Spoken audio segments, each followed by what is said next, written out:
నమస్తే, welcome to our channel. నేను సిరి.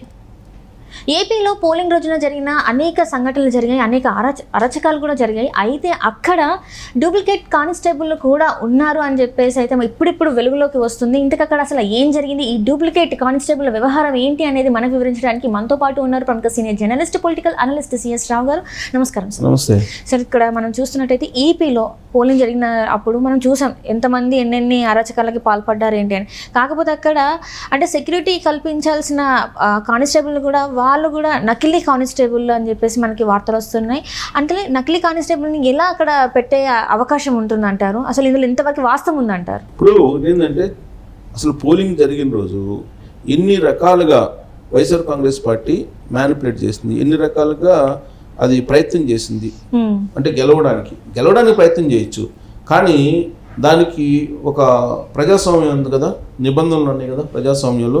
ఆ నిబంధనలన్నింటినీ కూడా పాటిస్తూ దానికి అనుగుణంగా, చట్టాలకి నిబంధనలకు అనుగుణంగా మొత్తం కూడా ఉండాలి. కానీ వాళ్ళు చేసినటువంటి పని తిరుపతి ఉప ఎన్నికల్లో గతంలో ఏం చేశారో దానికంటే మిన్నగా చేయడానికి ప్రయత్నం చేశారు అనేటువంటి ఒక అభిప్రాయం అయితే కలుగుతుంది. ఒక్కొక్కటి బయటకు వస్తున్నాయి.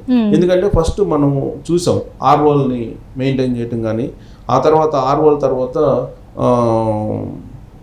పోస్టల్ బ్యాలెట్ని ఇన్వాలిడ్ ఎలా చేయాలనే దాని మీద, అలాగే పోలీస్ యంత్రాంగాన్ని ఏ విధంగా అనుకూలంగా ఉంచుకోవాలి అనే దాని మీద, ఇట్లా రకరకాల అంశాల్లో వాళ్ళు రకరకాలుగా పోలింగ్ని మ్యానిపులేట్ చేయాలి, పోలింగ్ రోజు హింసాత్మక దూరంలో కూడా వెళ్ళాలి అనేటువంటి ప్రయత్నం చేశారనేది పోలీసుల ఇన్ఫర్మేషన్.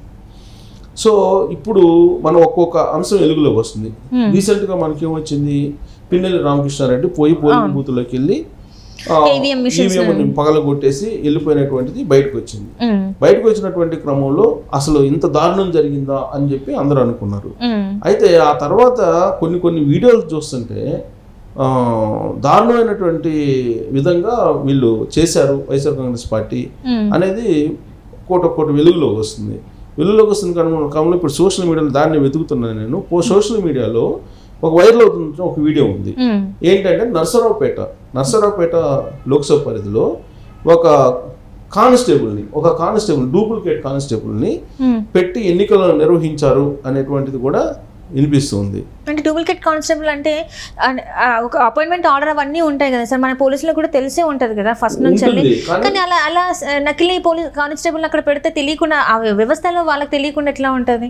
ఇప్పుడు డ్రెస్లో వస్తారు, ఒక మారుమూల గ్రామంలోకి డ్రెస్లో వస్తారు. డ్రెస్లో వచ్చినప్పుడు పోలీసులే అపాయింట్ చేశారు అనుకుంటారు.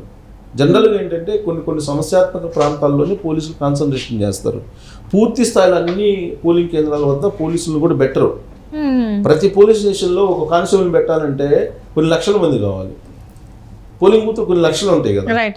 సో ప్రతి 700-800 ఓటుకు ఒక పోలింగ్ బూత్ ఉంటుంది. ప్రతి పోలింగ్ బూత్ దగ్గరికి కానిస్టేబుల్ పంపించాలంటే సాధ్యం కాదు అది. అందుకే సమస్యాత్మక ప్రాంతాలు, గొడవలు జరిగే ప్రాంతాల్లోనే పెడతారు.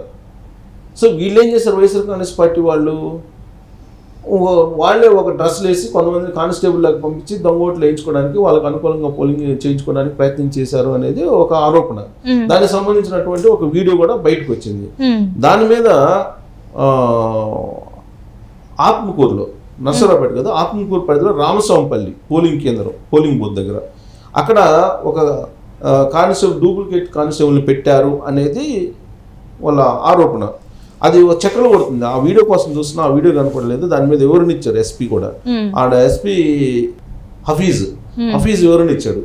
ఏమిచ్చారంటే అక్కడ ఏఆర్ కానిస్టేబుల్ మేము నియమించాము, ఎస్పీ శ్రీ అరీఫ్ అక్కడ ఏఆర్ కానిస్టేబుల్ అతను డూప్లికేట్ కాదని, ఎక్కడ నకిలీ పోలీసులను మేము విధుల్లో నిర్వహించలేదు, రామస్వామిపల్లి పోలింగ్ బూత్ నందు ఉన్నటువంటి అతను ఏఆర్ కానిస్టేబుల్ కేసురాయించడం జరిగింది. కానీ సోషల్ మీడియాలో వచ్చినటువంటి వీడియో పూర్తి స్థాయి దర్యాప్తు చేస్తున్నాము, సోషల్ మీడియాలో వచ్చిన అసత్య ప్రచారాలు నమ్మొద్దు అని చెప్పి అన్నాడు. మరి ఆ ఏఆర్ కానిస్టేబుల్ నియమించారు, ఆ నియమించినటువంటి ఏఆర్ కానిస్టేబుల్ లేకుండా వేరే వాళ్ళని ఏమైనా డ్యూటీలోకి పంపించారా అనేది కూడా తెలియట్లా. ఆ వీడియోని చూపించేటువంటి ప్రయత్నం చేస్తున్నాను నేను. ఆ వీడియో ఆల్రెడీ వైరల్ అవుతుంది. సో లాస్ట్కి వైఎస్ఆర్ కాంగ్రెస్ పార్టీ వాళ్ళు నకిలీ పోలీసులు కూడా పెట్టుకొని పోలింగ్ చేయించారు అనేది ఆత్మకూరులో బయటకు వచ్చింది, నెల్లూరు జిల్లా ఆత్మకూరు. ఆ కానిస్టేబుల్కి సంబంధించిన వీడియో కూడా సోషల్ మీడియాలో వైరల్ అవుతుంది. ఇది ఆ వీడియో. ఇతను అక్కడ ఆ రోజున డ్యూటీ నిర్వహించాడు, కానీ ఇతను పోలీస్ కాదు, కేవలం డ్రెస్ మాత్రం వేసుకున్నాడు, పోలీస్ కాదు అనేది సోషల్ మీడియాలో వైరల్ అవుతున్నటువంటి న్యూస్ ఇది. సో ఆ వీడియో చూస్తున్నారు కదా, క్లోజప్లో చూడొచ్చు ఈ వీడియో కూడా. సో ఇతను కానిస్టేబుల్ కాదు, కేవలం ఆ డ్రెస్ వేసుకుని కూడా చూస్తే కనుక వీడియోలో చాలా క్లియర్ కనపడుతుంది. జనరల్గా పోలీసులు అంత ఇర్రెగ్యులర్గా డ్రెస్ వేసుకోరు, జనరల్గా అలా వేసుకోరు. ఆ డ్రెస్ ఆ విధంగా వేసుకున్నారంటే అసలు వాళ్ళకు ఒక సైంటిఫిక్ ఇది ఉంటుంది, డ్రెస్ కోడ్ ఉంటుంది. ఆ డ్రెస్ కోడ్ ప్రకారమే డ్రెస్ వేసుకోవాలి. కానీ ఇతను డ్రెస్ని చూస్తేనే అతను కానిస్టేబుల్ కాదని అర్థమవుతుంది. బహుశా నేను అనుకోవటం అక్కడ నియమానికి నియమించిన ఒక కానిస్టేబుల్ అయ్యి ఉండొచ్చు, ఎస్పీ చెప్పిన దాని ప్రకారం. కానీ అతని ప్లేస్లో ఏమైనా వాళ్ళ బంధువులను లేకపోతే వాళ్ళకి తెలిసిన వాళ్ళని పంపించాడు అతను. అసలు ఏంటి అనేది పోలీసులు కూడా ఎంక్వైరీ చేస్తున్నారు, ఆల్రెడీ ఎంక్వైరీ చేస్తున్నారు, ఎంక్వైరీకి ఆదేశించారు పోలీసులు. సో కాబట్టి ఇలాంటి జిమ్మికలు కూడా చేశారు. సరే, ఇతని మీద నేను ఎస్పీ వివరణ ఇచ్చింది కూడా నేను చూపిస్తాను. ఎస్పీ కూడా వివరణ ఇచ్చాడు. ఎస్పీ వివరణ ఇస్తూ ఇతను ఇదిగోండి ఎస్పీ వివరణ వాయిస్ వినొచ్చు. సోషల్ మీడియాలో ఒక వార్త వైరల్ అవుతుంది. ఆత్మకూరు మండలం రామస్వామి పల్లెలో రామస్వామి అనేటువంటి ఇది ఆడియో వినొచ్చు మనం. ఇదిగో ఒక duplicate police without identity card duty చేసిన ఎలక్షన్ రోజంట. సో అది మన పోలీస్ డిపార్ట్మెంట్ నుంచి నేను క్లారిఫై చేస్తాను. అక్కడ డూప్లికేట్ పోలీస్ ఉద్యోగం చేసింది ఏం లేదు. అక్కడ డ్యూటీలో ఉన్న నెల్లూరు జిల్లాకి సంబంధించిన ARPC 102817 ఈ తిరుమల వాసుని డ్యూటీగా చేశారు. పాస్పోర్ట్ లెక్క ప్రకారం వీడియోలో కూడా మన ARPC ఉన్నారు. సో ఇక్కడ ఎక్కడ డూప్లికేట్ పోలీస్ పని చేసిందంటే అక్కడ ఈ మొత్తం ఫేక్ న్యూస్. సో దయచేసి దీన్ని నమ్మకండి. So without identity card name match లేదంట, అది మనకి వీడియోలో అడిగినట్లుగా తెలుస్తుంది. సో మనం ఎంక్వైరీ చేసినప్పుడు నేమ్ మ్యాచ్ ఏదుందో అది కొద్దిగా డ్యామేజ్ అయిన వల్ల కన్సల్ట్ ARPC దాన్ని తీయడం జరిగింది. సో దాని మీద కూడా ఎక్స్ప్లెనేషన్ కాల్ చేస్తాము. సో ఎంక్వైరీ వేసామని చెప్తున్నారు ఎస్పీ. అక్కడ హఫీజ్ ఆయన పేరు. ఆయన వైఎస్ఆర్ కాంగ్రెస్ పార్టీకి సంబంధించినటువంటి పోలీస్ సానుభూతిపరుడు అనేది ఆయన మీద ఉన్నటువంటి అలిగేషను. గతంలో కూడా ఆయన మీద న్యూస్ వచ్చింది. సో సరే, ఆయన మీద మనం అలా మాట్లాడటం కన్నా కూడా ఆయన మీద రకరకాల ఆరోపణలు విపక్షాలు చేసినప్పుడు కూడా మనం అయితే ఆరోపణ చేయకూడదు ఎస్పీ మీద ఆధారాలు లేకుండా. కానీ ఆయన మీద ఉన్న ఆరోపణలు. కానీ ఇప్పుడు AR కానిస్టేబుల్ గురించి ఆయన చెప్తున్నాడు. ఒరిజినల్గా మేము AR కానిస్టేబుల్ అక్కడ అపాయింట్ చేసాము. అక్కడ ఉన్నటువంటి అతను బ్యాడ్జ్ పెట్టుకోలేదు, బ్యాడ్జ్ లేకుండా ఉంది ఆ డ్రెస్లో, బ్యాడ్జ్ పెట్టుకోలేదు. ఆ బ్యాడ్జ్ ఏదో డ్యామేజ్ అయిందని చెప్పి ఏదో వివరణ చెప్తున్నారు. దాని మీద ఎంక్వైరీకి ఆదేశించామని చెప్తున్నారు. అంటే ఈ సంఘటన ఇప్పుడు జరిగినటువంటి దానికి పరాకాష్ట, ఇప్పటి వరకు జరిగినటువంటి దానికి పరాకాష్ట. అసలు పోలింగ్ ప్రక్రియ ఏ విధంగా జరపాలి అనేది దాదాపు 1 ఏడాది కాలం నుంచి కూడా అటు చీఫ్ సెక్రటరీ ఇటు మాజీ DGP రాజేంద్రనాథ్ రెడ్డి ఇద్దరు కూడా అనేక రకాలుగా ప్రయత్నం చేశారు. జగన్మోహన్ రెడ్డికి అనుకూలంగా, వైఎస్ఆర్ కాంగ్రెస్ పార్టీకి అనుకూలంగా. రాజేంద్రనాథ్ రెడ్డి AR కానిస్టేబుల్స్ అలాగే హోమ్ గార్డ్స్ దగ్గర నుంచి SP దాకా ఎవరెవరు ఉండాలి, ఏ ప్రాంతాల్లో అనే దాని మీద నిర్ధారణ చేసేసి ఆయన మొత్తం చదరంగాన్ని రెడీ చేసి పెట్టారు. ఆ చదరంగాన్ని రెడీ చేసి పెట్టినటువంటి క్రమంలోనే ఎస్పీల్ని అలాగే కొంతమంది కలెక్టర్లని మార్చాలని అప్పుడు ఏపీ BJP అధ్యక్షురాలు పురంధరేశ్వరి కానీ లేదా తెలుగుదేశం పార్టీ వాళ్ళు కానీ అనేక కంప్లైంట్స్ చేశారు ఎలక్షన్ కమిషన్కి. చేసిన తర్వాత నరేంద్ర మోడీ వచ్చి ఆ నరేంద్ర మోడీ చిలుకూరుపేట సభ సెక్యూరిటీ ప్రాబ్లం వచ్చిన తర్వాత అప్పుడు ఈ కంప్లైంట్ నిజమైన మాట అని చెప్పి నమ్మి కేంద్ర ఎన్నికల కమిషను 6 ఎస్పీల మీద అలాగే 3 కలెక్టర్ల మీద చర్యలు తీసుకుంది తొలిసారిగా అప్పట్లో. ఆ తర్వాత అపాయింట్ అయినటువంటి వాళ్ళల్లో కూడా ఇప్పుడు హఫీజ్ ఉన్నాడు. ఆ తర్వాత వాళ్ళ ప్లేస్లో అపాయింట్ అయినటువంటి వాళ్ళలో కూడా హఫీజ్ ఆరోపణలు ఎదుర్కొంటున్నాడు. సరే, వాళ్ళు తర్వాత ఎస్పీలు వేశారు, కలెక్టర్లు కూడా కొత్త వాళ్ళు వేసింది ఎలక్షన్ కమిషను. ఎలక్షన్ సక్రమంగా నిర్వహించాలనుకున్నారు. కానీ కొంతమంది ROలు వ్యవహరించినటువంటి తీరు చూస్తే గెజిట్ ఆఫీసర్ని లేకుండా, ఆడ గెజిట్ ఆఫీసర్ ఏమో స్టాంప్ వేయకుండా కొన్ని చోట్ల పోస్టల్ బ్యాలెట్లు ఇవ్వటం, ఇవన్నీ రకరకాలుగా జరిగినాయి.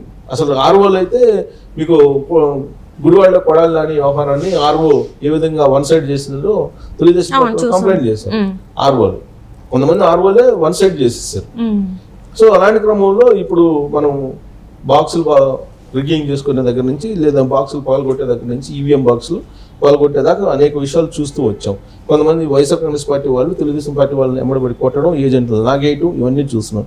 ఇప్పుడు అసలు పోలీసులనే ఏ విధంగా డూప్ చేసి పోలీసులు పెట్టి పోలింగ్ కేంద్రాల్లో కొన్ని చోట్ల ఏ విధంగా చేశారనే దాని మీద ఈ వీడియో విడుదలవుతుంది. ఇది ఒరిజినలా కాదా అని చెప్పేసి పోలీసులు చెప్పాలి. పోలీసులు ఫేక్ అంటున్నారు, అయినా కానీ ఎంక్వైరీ చేస్తున్నాం అంటున్నారు. నువ్వు ఫేక్ అని నిర్ధారించినప్పుడు ఎంక్వైరీ అసలు డైరెక్ట్ గా శిక్షణ అమలు చేయొచ్చు కదా, డైరెక్ట్ కేసు నమోదు చేయొచ్చు కదా. అంతే చేయొచ్చు, కానీ చేయలేదు. పల్నాడులో ఏం జరుగుతుంది, నర్సరావుపేటలో కానీ పల్నాడు ఏరియాలో మాచర్ల గురిజాల్లో జరిగింది అందరికీ తెలుసు. ఆడ వీళ్ళిద్దరు పారిపోతుండే పిన్నెల్లి సోదరులు, వీళ్ళు చూస్తూ ఊరుకున్నారు పోలీసులు. అంటే మొత్తం పోలీసు వ్యవస్థని కంప్లీట్ గా పేరు చెడగొట్టడంతో పాటు దానికి ఉన్న పేరుని మరి ఇప్పుడు డూప్ పోలీస్ వచ్చాడు. మరి ఇది ఒక్కటే వచ్చింది, మనకు తెలియదు. విలేజెస్ లో పోయినటువంటి వాళ్ళు డూప్ పోలీస్ లా కాదని అడిగే పరిస్థితి కూడా ఉండదు కదా చాలా చోట్ల. వీళ్ళకి అట్లీస్ట్ బ్యాడ్జ్ అని అడిగితే బ్యాడ్జ్ కూడా చూపించలేదండి. అప్పుడు వీళ్ళు ఏదో వీడియో తీసి పంపించారు. ఎన్ని జరిగాయో, ఎన్ని అరకచ్చా బయట రావాల్సి ఉంది, వచ్చింది ఇది ఒకటి. Right sir, right, thank you so much.